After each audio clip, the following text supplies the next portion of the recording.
મારા વાલા પ્રિયો, આજે તમારા માટે એક ખાસ દિવસ છે. પ્રભુ તમને 3 પ્રકારના આશીર્વાદ આપવા માંગે છે જે તમે ઈચ્છો છો. તે આશીર્વાદ શું છે આમ વિચારો છો? ઈશુ તમને પ્રેમ કરે છે, તે તમને આશીર્વાદ આપવા માંગે છે. શું તમે વિશ્વાસ કરો છો? તો પછી પ્રભુ ચોક્કસપણે આ આશીર્વાદ તમને આપશે. તે તમને 3 પ્રકારના આશીર્વાદ આપશે.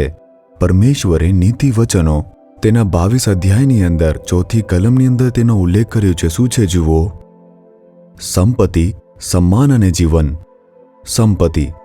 કોઈ પણ વ્યક્તિ ગરીબ કે નિરાધાર રહેવા માંગતું નથી. સંપત્તિની જરૂર છે, એટલે કે અભાવ વિનાનું જીવન, એક સંપૂર્ણ જીવન. દેવું, ગરીબી કે પૈસાની સમસ્યા હોવી જોઈએ નહીં. આપણી બધી જરૂરિયાતો કોઈ પણ અભાવ વિના, દેવા વિના, તે સમસ્યા વિના પૂરી થવી જોઈએ એમ ઈચ્છીએ છીએ. પરમેશ્વર એવી રીતે આપણને આશીર્વાદ આપશે અને તે જ છે સંપત્તિ. બીજું છે સન્માન, એટલે કે મહિમા, ઉન્નતિ. નોકરીની અંદર એક બળથી, તમારા અભ્યાસમાં ઉન્નતિ, વ્યવસાયની અંદર ઉન્નતિ, તમે જે કંઈ કરો છો તેમાં ઉન્નતિ અને એક સન્માન. તે સ્થાન ઉપર તમારું સન્માન. દરેક વ્યક્તિ ઈચ્છે છે તે આવી જ વસ્તુ છે ને. પ્રભુ તમને તે આપે છે. અને ત્રીજું જે વસ્તુ છે જીવન. જીવનનો અર્થ છે કે સારું સ્વાસ્થ્ય, રોગોથી મુક્ત એક સ્વસ્થ જીવન, એક આરોગ્ય અને બળનો આશીર્વાદ.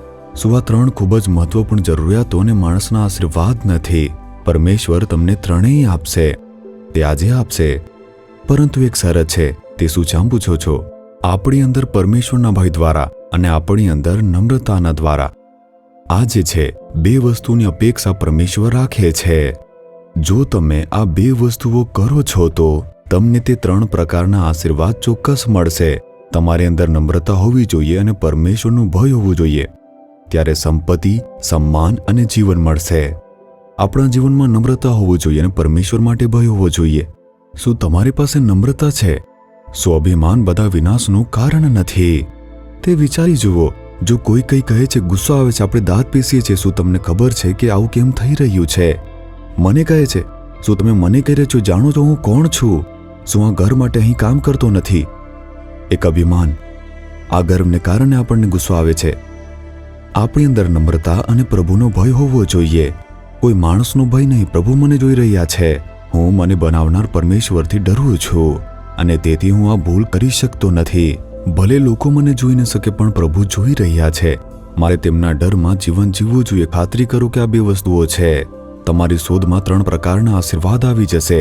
એક સમયે વિલિયમ કેરી નામના એક મિશનરી હતા. તે ઇંગ્લેન્ડ દેશના હતા. હું ત્યાંથી તમારી સાથે વાત કરું છું. તે અહીંથી ભારત આવ્યા હતા. કોલકાતામાં આવ્યા હતા. પશ્ચિમ બંગાળમાં તે આવ્યા હતા અને લોકોની સેવા કરી હતી. તે દિવસોમાં જ્યારે તે પ્રભુની સેવા કરી રહ્યા હતા, અંધકારમાં રહેતા ઘણા લોકોએ પ્રકાશ જોયો અને તેમણે ત્યાં સુવાર્તા પણ પ્રચાર કરી. ઘણા સારા કાર્યો કર્યા. તેમણે અભણ લોકોને શિક્ષિત કર્યા. અને એટલું જ નહીં, તે દિવસોની અંદર જે સતી પ્રથા ચાલતી હતી તેમની સામે તેમણે લોકોને ભેગા કરીને અવાજ ઉઠાવ્યો અને સતી પ્રથાનો અંત લાવવા માટે એક આયોજન પણ કર્યું હતું. તેમણે તેમના સમયના જે સામાજિક કાર્યકરો હતા તેમની સાથે કામ કર્યું અને ઘણા સારા કાર્યો કર્યા. તેઓ સામાજિક કાર્યમાં સામેલ હતા અને તેથી ખૂબ જ પ્રખ્યાત થયા. તેઓ લોકોની સેવા કરી રહ્યા હતા. તેઓ ભારતમાં સારા કાર્યો કરી રહ્યા હતા. ચાલુ હતું. તેમણે બાઇબલનો 30થી પણ વધુ ભાષાઓની અંદર અનુવાદ કર્યો છે. વિચાર કરી જુઓ, એક ભાષા શીખવી તે ખૂબ જ મુશ્કેલ છે, પણ તેઓ અહીં આવ્યા અને 30 ભારતીય ભાષાઓ શીખીને બાઇબલનો અનુવાદ કર્યો હતો. તે આવા વ્યક્તિ હતા જે આશીર્વાદિત હતા. એક દિવસ તેમનું સન્માન કરવા માટે એક સભાનું આયોજન થયું અને તેમાં સરકારી અધિકારીઓ, સામાજિક કાર્યકરો એક વિશાળ પરિષદમાં ભેગા થયા હતા. તેમની પ્રશંસા કરવા. એક વ્યક્તિ જે વિદેશમાંથી આવ્યો છે તે આપણા દેશના લોકો માટે સારા કાર્યો કરી રહ્યો છે. ઘણા લોકોએ તેમના સારા કાર્યો વિશે વાત કરી. એક માણસને તે બિલકુલ ગમ્યું નહીં. એક માણસ જે વિદેશથી આવ્યો અને અહીં કાર્યો કરી રહ્યો છે તેની શા માટે વાત થાય છે? આટલી બધી ખ્યાતિ, પ્રશંસા કેમ મળે છે? પછી તે તેને નીચે દેખાડવા માટે, વિલિયમ કેરી તે ક્યાંથી આવ્યો છે જાણો છો? આમ તેણે કહ્યું. ઇંગ્લેન્ડમાં તે શું કરતો હતો તમે જાણો છો? પછી તેણે કહ્યું કે તે એક મોચી હતો, એક જૂતા બનાવનાર તે વ્યક્તિ હતો. તેમ કરીને બોલવા લાગ્યો અને તે તેને નીચો બતાવવા માટે બધું બોલતો હતો. તેના વિશે આવી રીતે અપમાનજનક વાતો કરતો હતો. પછી વિલિયમ કેરીને બોલાવીને તેમને પૂછવામાં આવ્યું કે મારા મિત્રએ કહ્યું કે તમે એક મોચી હતા, એક જૂતા બનાવનાર એક વ્યક્તિ હતા. તેમણે મને આવી રીતે કહ્યું. શું તે સાચું છે? ના, હું કેવળ એક મોચી હતો. હું ફાટેલા જૂતાઓને રિપેર કરનાર વ્યક્તિ હતો. હું જૂતા બનાવનાર જેવો કોઈ મહાન વ્યક્તિ ન હતો. હું કેવળ સાધારણ મોચી હતો. તેમણે પોતાને નમ્ર કર્યો. તેથી જ પ્રભુએ તેને ઉન્નત કર્યો. ભારત સરકારે તેના નામની એક ટપાલ ટિકિટ પણ બહાર પાડી હતી અને તેઓએ તેનું સન્માન કર્યું. તેને તે પ્રશંસા સન્માન કેવી રીતે મળ્યું? નમ્રતા. જો કોઈ તમારા વિશે ખરાબ બોલશે તરત ગુસ્સો આવે છે ને? તે ગુસ્સાનું કારણ શું છે? અભિમાન છે. જો તમે આવું કંઈ બોલીને અથવા ઉલ્લેખ કરીને પોતાને નમ્ર બનાવો છો, ના આના પણ હું લાયક નથી, શું તમારી પાસે નમ્રતા છે?